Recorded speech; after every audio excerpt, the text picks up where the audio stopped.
Snow ஃப்ளேக்ஸை லைட்டாக zoom பண்ணி பார்த்தா நம்ம கீபேடில் மேட்ச் ஆகுற மாதிரி அழகான டிசைனில் இருக்குங்க. குட்டி குட்டி பூ மாதிரி பார்க்குறதுக்கே ரொம்பவே க்யூட்டாக இருக்குது.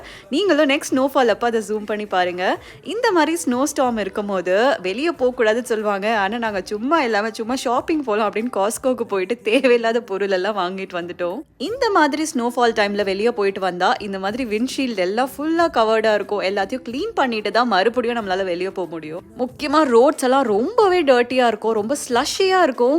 அதனால காரோட டயர்ஸ் எல்லாம் பார்த்தீங்கன்னா டப்புன்னு ஸ்கிட் ஆயிரும். இந்த தடவை எங்களோட காரும் கிட்டத்தட்ட 2-3 தடவை ஸ்கிட் ஆச்சு. என்னதான் வின்டர் டயர்ஸ் போடாலும் இந்த மாதிரி ஸ்னோ ஸ்டார்ம் டைமில் ரோட்ஸ் ஸ்லஷியாக க்ளீன் பண்ணாமல் இருந்துச்சுன்னா கண்டிப்பாக ஸ்கிட் ஆகிறதுக்கு சான்சஸ் நிறைய இருக்குது. ரொம்பவே கேர்ஃபுல்லாக ஸ்லோவாக தான் நம்ம டிரைவ் பண்ணுற மாதிரி இருக்கும். இந்த வின்டரை சூப்பராக என்ஜாய் பண்ணுறதே பார்த்தீங்கன்னா பெட்ஸ் தாங்க. டாக்ஸ் செம்மையாக என்ஜாய் பண்ணும் இந்த மாதிரி ஸ்னோஃபாலை.